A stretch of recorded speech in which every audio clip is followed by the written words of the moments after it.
Hi, this is Tradu with the 8th video in my series of Mythic Amirdrassil kill reviews, where I go through and see what I did right, what I did wrong, and hopefully you can learn something. I only had 4 pulls in this boss. I did do some research and tried to make a plan, but with so few pulls I didn't really get to practice it and I mess up most of it. So I'll go through both the plan and some of what I ended up actually doing on the kill pull. But yeah, let's start with the talents, as usual. You want to be tanky. I've been converted to the Essence Devourer cult, so I just drop a point in Light's Inspiration and play that instead. I don't think Angel's Mercy does anything here. I just copied somebody else's CDs and they weren't playing it, so it is what it is. Crystalline Reflection versus Improved Fade. If you pick Improved Fade and you precast a little bit on the Fade, you can get it for every set of seeds. So that's every set of roots rather. That's kind of neat. But the way I do it, I just kind of press it out of panic, and the guy I copied also didn't have the talent, so I just went with that. DPS side, single target build mostly except for Crash, playing Spike because it's a heavy movement fight. I'm not confident enough to play Flay there, and I don't think most people would be. So yeah, Crash, Spike, and then that's about it for talents. For trinkets, I played Spindle because I finally have one, and Pips because I didn't want to cause any unnecessary wipes by killing myself with a Suncaller, which is probably the correct trinket to play. I think for progress you want to hit just the boss with it. The splitting on all the vines is not going to matter. You are not there to kill those. So just getting boss damage with it is going to be more valuable, I think. Spindle, you'll have it on pull for the first shield, for second shield, and then at the end with pot.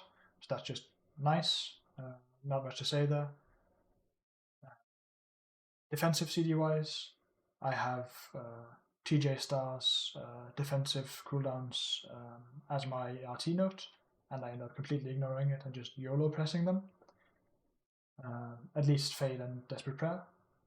Dispersion you want to use on 50 seconds to break those roots. You can precast it before the roots go out and you will be immune, and then as soon as the train spawns you can cancel it. Assuming you trust your healers, there is a lot of damage coming right after, so you can also just sit in it. And then the other point where you need it, or might need it, is at 640 for another root set with a Dispel overlap. So if you get one of the Dispels there, you want to immune the root.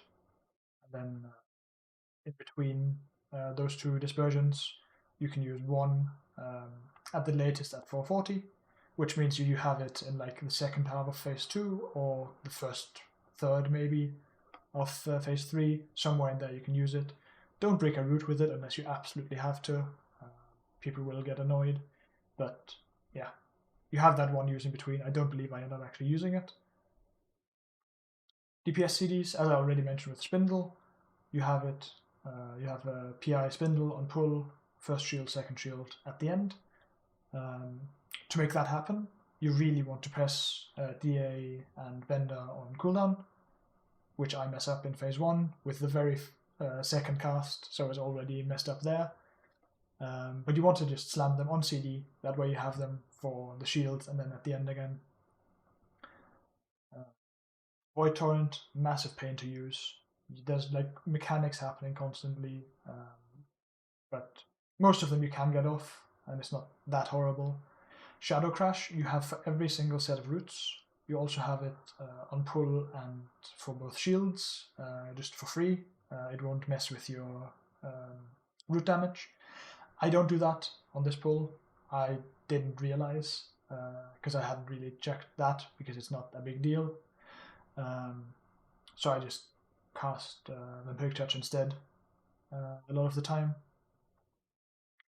But yeah, let's just get into it.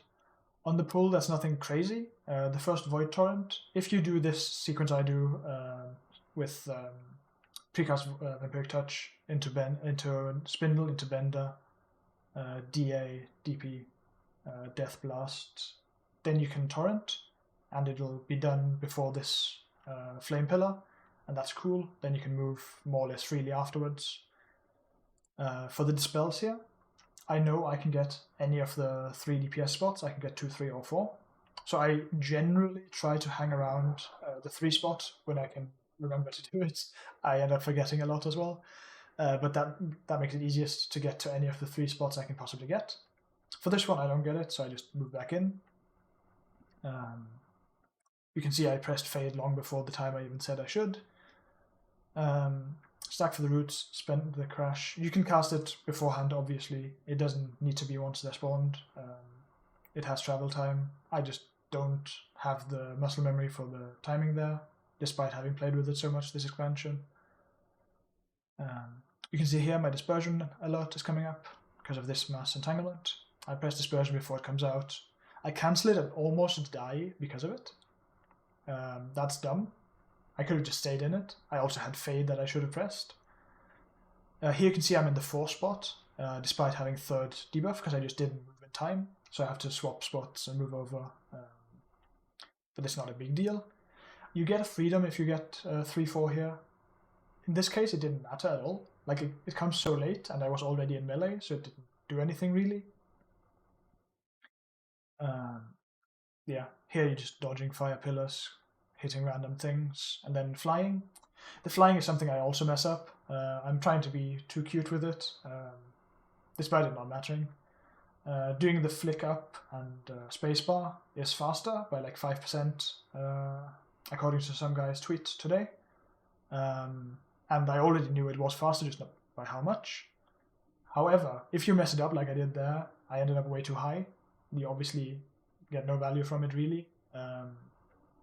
So that's unfortunate. Here you can see I'm coming in. I'm landing a little bit far away. I hardcast Vampiric Touch. That should have just been a crash to move in a bit more. My CDs are delayed a bit because I messed up my second Bender DA. But I just set it up, go into CDs. This is also somewhere you want to Vampiric Embrace probably, just because you have the damage amp, so you also do more healing. I don't, I just didn't think about it at the time. I didn't have a note set up for it to remind me, so I just didn't do it. Then here, at the start of the phase, you're just kind of dodging the swirlies, going out for dispels, and then going in for roots. Basically the same as on pull, really. These roots, again, just precast the crash, go in and win. Once you get broken out, you want to go soak a seed. Don't be lazy, just walk around like an absolute moron like I did. Get the seed. I had Insanity to press buttons, I just didn't. Here you can see again, I was slightly off. In this case, I was in the 2 spot. I needed to swap over to 3. I cancel a Void Torrent, which I didn't need to. I could have just finished the channel because the fire doesn't do that much damage. The spooky thing is the swirlies, which wouldn't have happened until after the channel. But I played it safe. Then again here you're just getting rooted, going out with dispels. I didn't get one. Here we build walls, which is one of the spots where it's kind of annoying to be able to get 2, 3, 4, any of them. Because 2 goes here, 3, 4. So I can't pre-position on one side really. I need to hang out in the middle and then goblin jump to one of the sides to make it happen. Again, soak a seed. Don't be greedy. Just do it because that's like the one thing that's going to wipe you at this point in the fight. At least that you have influence over as a Shadow Priest. Here again, the flying, I try to be too cute. You'll see here I flick up and I can't actually press spacebar yet because I'm still on GCD from the Vigor recharge ability. So that's unfortunate. You can also see I have infinite Vigor left, so it doesn't even matter that I press the button. I land too far away again, and I have hardcast Vampiric Touch again. Should have just been a crash. But this time I have Spindle and stuff ready. I just send it all. Warlock is happy, gets his PI at the time where he should be getting it. He hadn't been getting PI previously because I'm replacing a different Warlock. We used to be playing 2 Warlocks. Yeah, here again, you're just moving out, dodging the swirlies. The call is made to move like far out to dodge them and then in. I don't think that's necessary really. The main thing is just dodge them, get into melee, slam your crash, and then get back out again. because you're getting the seeds. Here I'm mispositioned again. I should be in this area because that's where I'm assigned, like the quadrant on the right side of the boss, basically towards the edge. Here we're getting the debuff again. I don't get it, but it's just the straight line again, so not much to say. This tornado blocks my path between the mushrooms. I don't want to walk through them. I don't know the timing on when they actually activate, so I just end up walking through the fire, taking some extra damage, and getting back in. Here it's roots into seeds again. So you just slam a crash, your melees are going to bomb them, and then you walk out. You can see I'm going for the further one, just in case it's a melee that has to take the other one. It ends up being a DH who just dashes all the way out anyway, so it didn't matter. But that was the idea. Here I dropped my root a bit too far out. I should have been further in. And you can see here we're freedoming out some of the debuffs. That's where you might want dispersion if you get the 2, I believe it is. But it's not a huge deal. At this point in the fight, I am just shaking and starting to play even worse than previously. So there's going to be more misplays and just walking around doing nothing. But again, you're just killing some roots, getting the soak, and CDs are coming up, so you kind of want to at least mentally prepare for that. Here you can see I play the debuffs first. They're meant to be more like tightly around this other fire, but it's not a huge deal. The fight is basically over. I end up immuning my root here because I'm a bit out and I don't want to be stuck there. I started Torrent that I just didn't need to do, and I soak a Swirly. Despite cancelling my Torrent, so that's done. Pop my CDs, press my pot. Spam some deaths. Then you're stacking up for some final roots.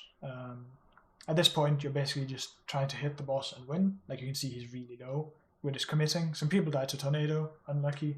We're not going to soak the seeds in time, and then the boss dies. So yeah, that's what I learned so far about this fight from the 4 pulls I had and the bit of research I did yesterday and today, and from watching our streams. I'm in for Farak, so at least for now. So once that dies at some point in January, after we lose some raid days to the holidays, there's going to be a video of that. I'll put the ERT note with my defensive CDs in the description. I didn't do one for offensive CDs because they're just straightforward, spend them on CD. And I'm not sure my defensive note is even the best. You might figure out something else where you need them more. But maybe they're helpful, so I'll put them there. And then I'll see you in the next video, whenever that comes out.